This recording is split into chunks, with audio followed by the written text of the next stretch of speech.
was 10 years before anybody saw this guy again. Some say he just woke up. Some say he was never really asleep. I mean, his name hit this town like a freight train.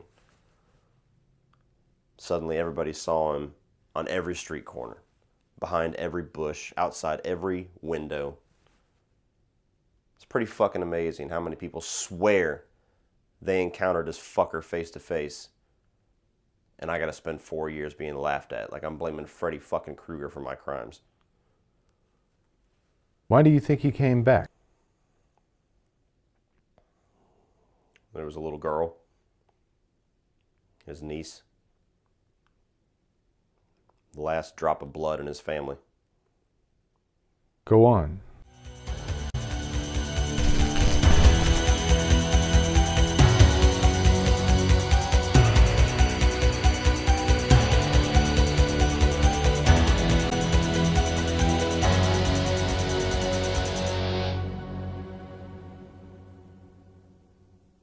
So Halloween 4, The Return of Michael Myers, tells the story of Michael Myers reviving 10 years after the pursuit of Laurie Strode to wipe out his last remaining family member, his young niece, Jamie Lloyd. All right, we're back to Michael Myers, everyone. So, Halloween 4 was The Return of Michael Myers, as the title states. It is the return of an icon. It is a return to the initial approach of this franchise. You guys know my thoughts on Halloween 3 Season of the Witch and my curiosities for where that anthology idea could have went, but the fans in the 80s were very loud in their pissed off sense of what the fuck is this, where's Michael Myers? And so whenever the rights went through to Mustafa Akkad, he said, we're bringing back Michael Myers, chill the fuck out. Here's Halloween 4. And this film is a huge fan favorite amongst this franchise. It's a movie that I never grew up watching. To be totally truthful, it's a movie that I never saw in its entirety until a little over 2 years ago. If you watch my original Halloween ranking, you will know that. And you can tell by my attitude that it was very strenuous watching a lot of these films within a couple of days. So Halloween 4 is a movie that I do not have any nostalgia for whatsoever. And upon my first couple of watches, the flaws stuck out to me a lot more than the positives do. But the more that I've talked with Halloween fans like Lee from Drum Dum's, a good buddy of mine, the more that I have experienced this movie, the more that I've kind of put myself into the Halloween setting and the Halloween feel of this franchise. Upon rewatching Halloween 4, there is quite a lot to like about this sequel, despite some very heavy flaws that I will get into. But it's a movie that I enjoy much more rewatching it now than I did when I first saw it, and just thought this is a movie I definitely should have watched in the 90s. So as far as the positives of Halloween 4, I'll go right off the bat and just start talking about Jamie Lloyd, because the direction they took with this one, not pursuing a teenager but pursuing a young, helpless little girl, is a very unique direction that gives this movie and this little trilogy going forward its own little flavor. The fact that the victim that Michael has his eyes set on can't do anything to stop Michael Myers, you know, you could see a teenager maybe fending him off, running away, hiding effectively. You can't really see a young little girl fending off Michael Myers, the epitome of evil. And that ramps up the tension and it ramps up the stakes quite a bit.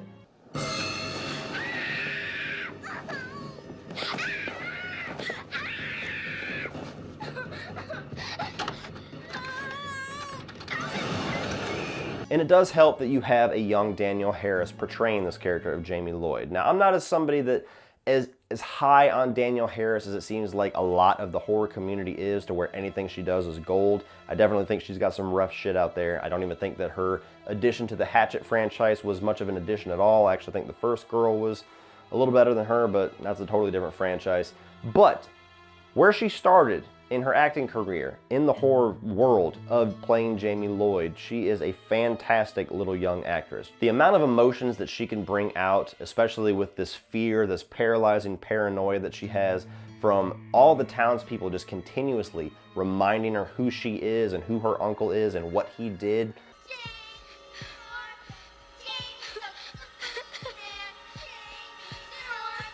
Every day is Halloween at Jamie's house.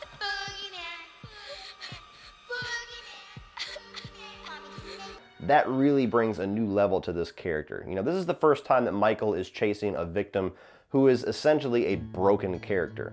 Laurie Strode was never really broken. She was damaged in Halloween 2 for the little bit that she was in that movie, but she was a whole character. She was a strong character. She was totally sound and body and mind in that first movie, and even somewhat in the second movie, despite the fact she was scared that he was coming back for her. But you get to Halloween 4, Jamie Lloyd, despite being a young girl, is just broken. This is a girl who has lost everything. She's lost her parents.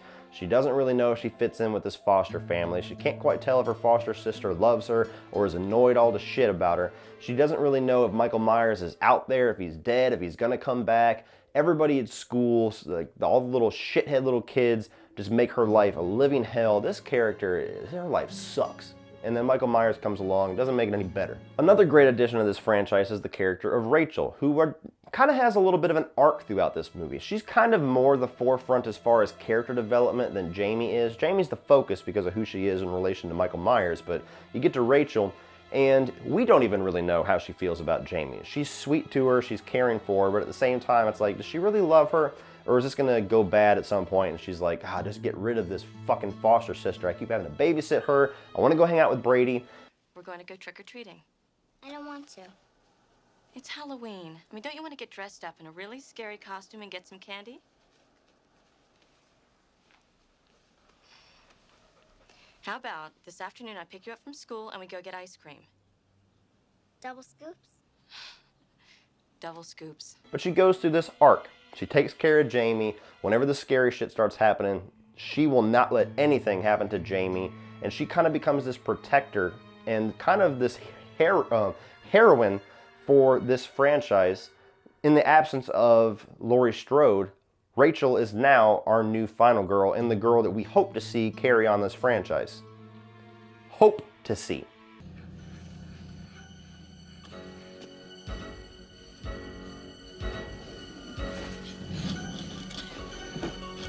Die.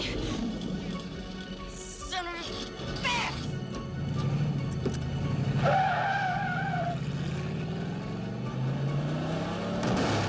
And of course, we get the great Sam Loomis back once again. Now, I do have my criticisms for how they utilize the character of Loomis in a lot of these sequels, but I will say, the way they utilize him in Halloween 4 is the best utilization of Loomis since the first movie, and it's the best utilization of Loomis that we're gonna see going forward in this franchise. I can promise you that. The way that Loomis, once you get past the logic issues of how he survived, the way that he is still out there, paralyzed with this paranoia and this determination and this life mission to keep the evil contained with Michael Myers, even though he is in a coma, even though he is basically pronounced dead, just a vegetable, which brings the question of why the hell they still have him hooked to IVs. Just let the motherfucker die.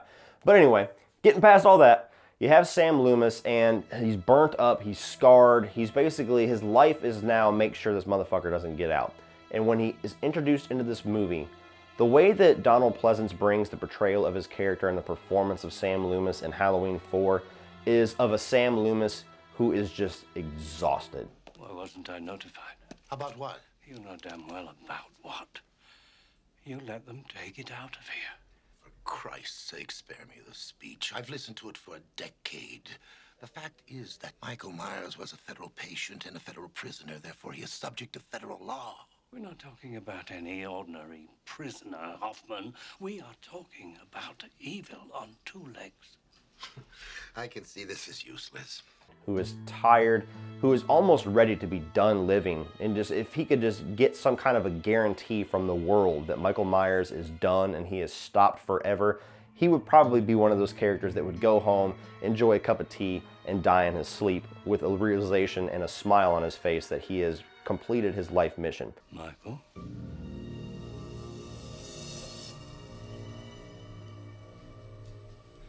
Why now? You waited 10 years. I knew this day would come. Don't go to Haddonfield. If you want another victim, take me. But leave those people in peace. But you get to this, Michael Myers has been let out of the insane asylum, and just the exhaustion on this face of, you motherfuckers are gonna make me go through this again. Why didn't you call me? You let him out of here? What the fuck? And being that we don't have Laurie Strode around, for the fans of the franchise previous to Halloween 4, Sam Loomis is kind of our last saving grace for stopping Michael Myers. You know, until you get to the end of this movie and you get attached to certain characters and you want to see them continue on the franchise, Sam Loomis is the one where you put all of your hopes into about, even though I want more Michael Myers movies, stop this motherfucker, stop the evil. I want Loomis to be victorious because Loomis is the shit. And he's a more active role in taking down Michael Myers in this movie than he was in the original movie as well. The original movie, he's kind of feels out of place, but you enjoy his charm, the fact that he thinks he's helping and that he's kind of walking around trying to help as much as he can, albeit how little he actually is a help to all the people with guns. You get to Halloween 4, and the first scene you get with Loomis and Michael is him like an old Western showdown in this little abandoned diner with all these dead bodies everywhere, and he just starts gunning down Myers as soon as he sees him. Like, I'm done with this shit. You're fucking going down, Michael. Explosions, jumping behind barrels. Loomis is badass in Halloween 4. 6 bodies, Sheriff. That's what I've seen between here and Richmond. A filling station in flames. I tell you, Michael Myers is here in this town. He's here to kill that little girl and anybody who gets in his way. All right, Pierce, call the troopers and check his story out. And even moving on to the side characters like Brady, like Kelly, like, you know, fuck off Wade, that dude. All these side characters that you get in this movie, even the new sheriff and some of the townsfolk, the redneck characters, there's very entertaining side characters in this, which is more than I can say for a lot of these sequels. Usually it's like, okay, Loomis is really good, Laurie's really good, one other character's really good, the rest of them, they're cannon fodder. We get to Halloween 4, and even though they are cannon fodder to a degree, they're a lot more entertaining to be around, and you're having a lot more enjoyment spending time with these characters. When you have a scene with Brady and Wade and Kelly in this little convenience store that seems like you could cut it out of the movie completely and the movie would be the same, it's not the same, because there's some entertainment value there and just those characters' interactions and how they kind of joke with each other and how they kind of bring on their own flavor of entertainment, that the side characters feel like they have a very important place in Halloween 4. Fuck off, Wade. Now moving on to Michael Myers.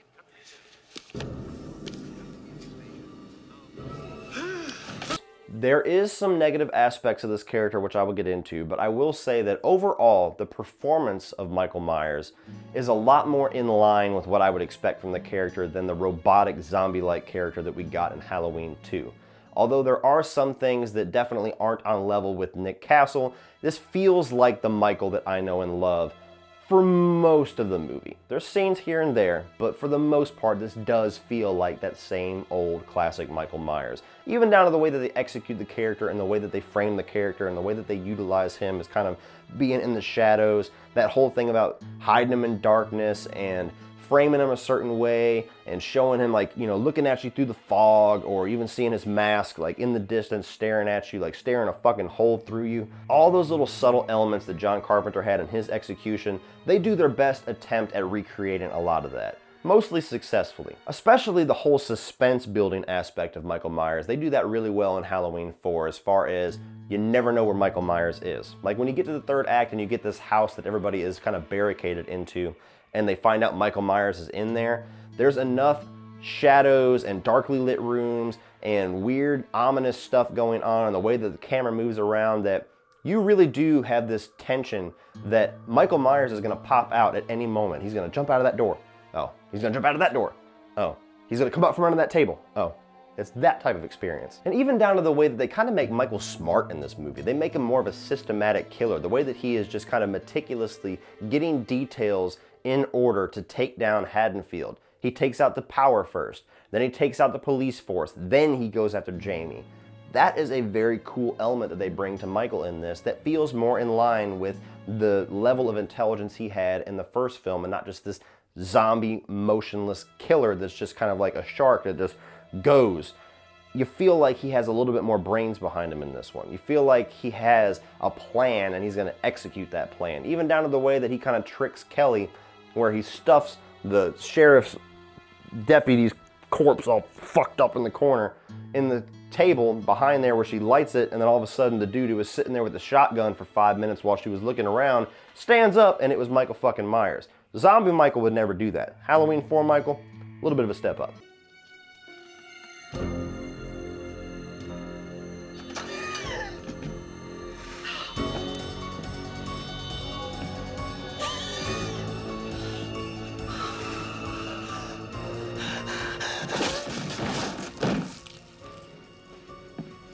And the fact that Michael has that level of intelligence and that level of planning in this one, it also gives a lot of meaning to the kills. In Halloween 2, none of those kills had any meaning. Fun to look at, gory, wild, entertaining, but they don't have any kill or any point. It's just cannon fodder. You get to Halloween 4, and every single person he kills, there's a reason. It's because he needed to get from point A to point B. He needs to stop the power to the town. So let's throw this motherfucker in the transformer. I need to get into this house, and I need to have no police force whatsoever, so he kills all of the deputies. Meaning there. There is a reason. And above all that, the kills are really good in this movie. They're actually a step up in the gore as well, which kind of was the tone set by Halloween 2. There's a kill where he reaches into a car and basically just starts ripping the dude's head off from his neck.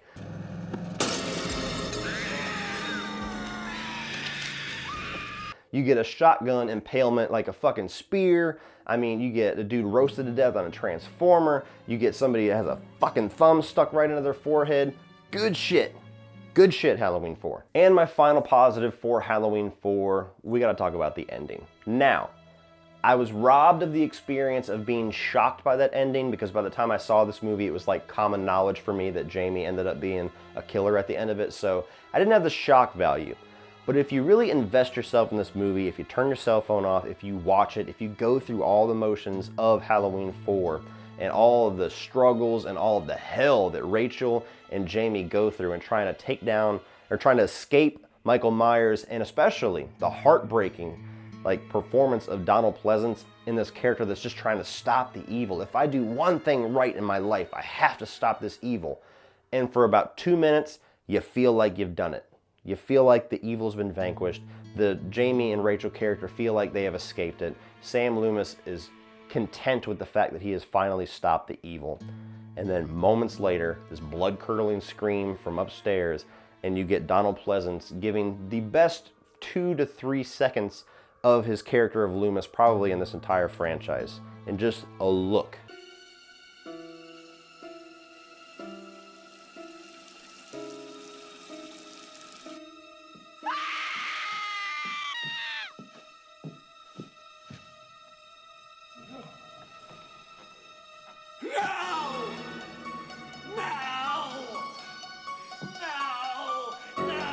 Once again, good utilization of the character of Loomis to make us afraid.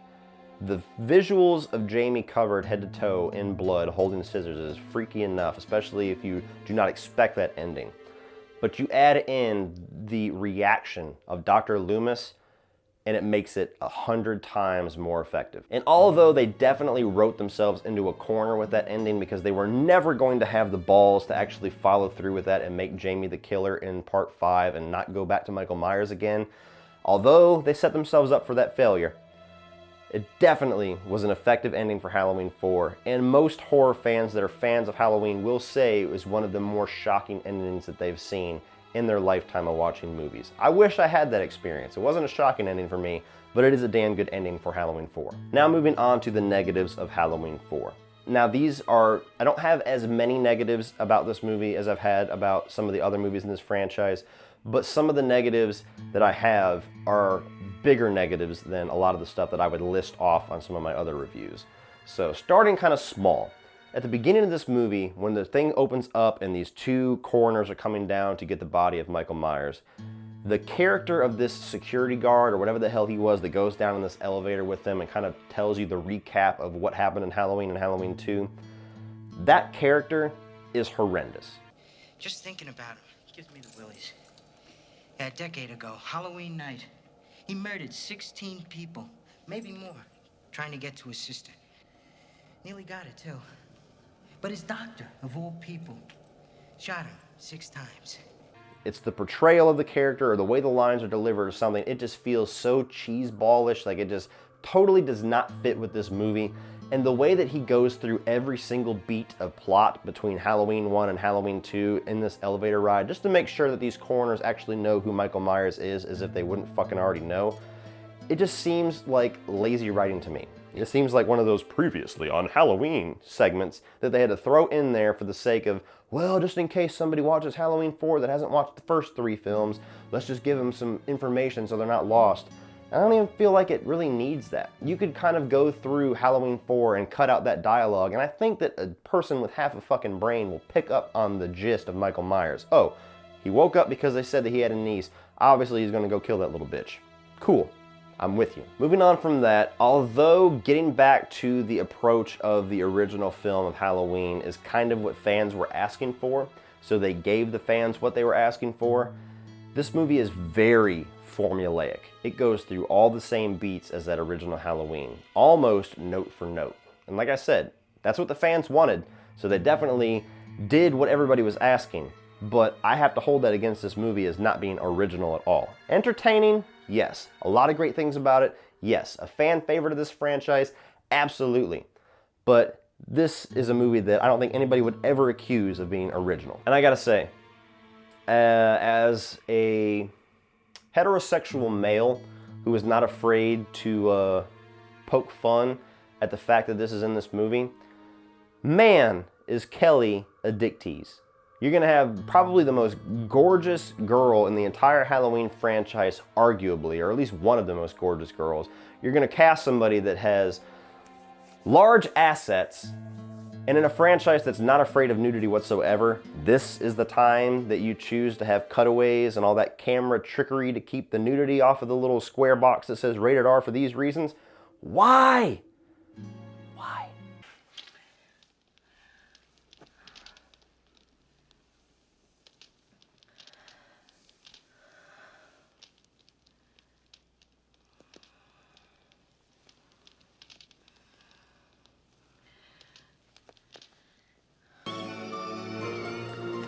But back on a serious note, the main thing that I dislike about Halloween 4, the main thing that will get me into heated debates with fanatics of this movie that don't see it as that big of a deal and hate when people bring it up, I'm bringing it the fuck up because it is a huge, gigantic negative with this movie.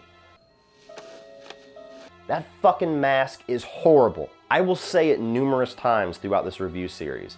For the Michael Myers mask being one of the most simple yet iconic Halloween masks in horror movie history, I will never understand why they have had so much trouble keeping that fucking thing consistent. I know there's legal rights issues with the Shatner thing, but every single movie in this franchise, it changes drastically between every sequel that came before it to the sequel that comes after it. And Halloween 4, while not being the worst looking mask in this franchise, is a horrendous mask. It's to the point where it really, despite all the things that I like about what they do with Michael Myers, really brings down the scare factor for me because I cannot take that mask seriously. No matter how many times I've seen this movie, no matter how many times I see that mask pop up on different things on the internet and social media, it still distracts the shit out of me. What are you, deaf? Don't try that Halloween shit with me. Now you're gonna hear the Halloween purist bitch at you in the comment section. Go ahead and check, I'm sure they're already down there. It's a Shatner mask. It's the same exact kind of mask as the first movie. They just painted it a little bit too much so it gets rid of the definition.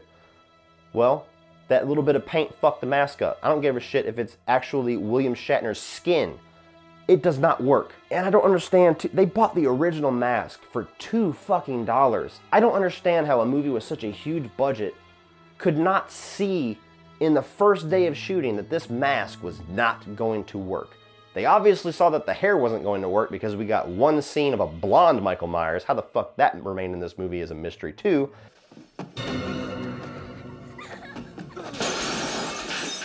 But then just the way that the face looks, I don't see how all these actors, even the guy portraying Michael Myers, the director, the producers, all the suits walking around making sure the production's going good and their money's being invested correctly, could not watch 1 second of the dailies when they were filming this movie and go, yeah, we need a new mask. What the fuck is that? I mean, it just almost, it's like an incompetent thing with the filmmakers. You got a blonde Myers that made it in there, And then you have this weird ass overpainted Michael Myers face that looks ridiculous. It's not scary, it's not intimidating, it doesn't have that blank emotionless evil aspect to it like the original Shatner mask or some of the masks later on in this franchise that they decided to do well, thank God. But you get to this one and it's just like, how the fuck did this happen?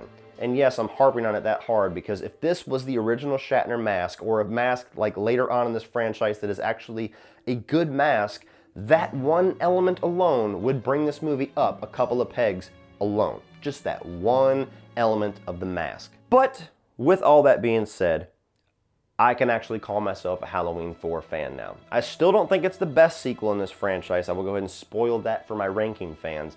But I am a huge fan of a lot of the things in this movie that I did not quite pick up on the first couple of times I watched it. That now, when I watch it, it's going to be a movie that in October, I will probably get a Halloween fever and we'll go to Halloween 4 just as many times as Halloween 2 and some of the other sequels that I enjoy very much. Whereas before, this was one of those weird Thorn Trilogy movies that I watched just because people said I need to watch it to be a true horror fan. So if you're a fan of Halloween and you want to see how the hell they brought back Michael Myers and where he is going to be going for the rest of this franchise, definitely check out Halloween 4, The Return of Michael Myers. There's certainly some formulaic aspects in here. There's certainly some things that might bug you if you're a Halloween purist, but there's a lot of things that they do right and some really great characters, which is more than you could say for a lot of this franchise. So check out Halloween 4, go out and buy it. So what do you guys think of Halloween 4, The Return of Michael Myers? Are you a fan of this sequel? Is this your favorite of the Thorn Trilogy? Do you like the Thorn Trilogy? Do you hate the Thorn Trilogy? Put all your thoughts on Halloween 4 and whether or not that mask drives you as fucking insane as it drives me down in the comment section below and we will discuss it. So please like and share this video. Hit that subscribe button if you're not already a subscriber. If you guys want to check out some of my social media links like Facebook, Instagram, Twitter, or Spreadshirt, like some Cody Leach t-shirts and some other merchandise you guys will enjoy. That's all down in the video description below, as well as the link to my Patreon page, which is a great way to give back to this channel, help this channel grow, and get cool exclusive content for your eyes only if you decide to become a patron. So check all that out, guys. And if you want to check out some more of my videos, including the rest of this Halloween review franchise, going up to the new Halloween 2018 movie coming up here in a couple of weeks, you can check all that out by clicking right over here.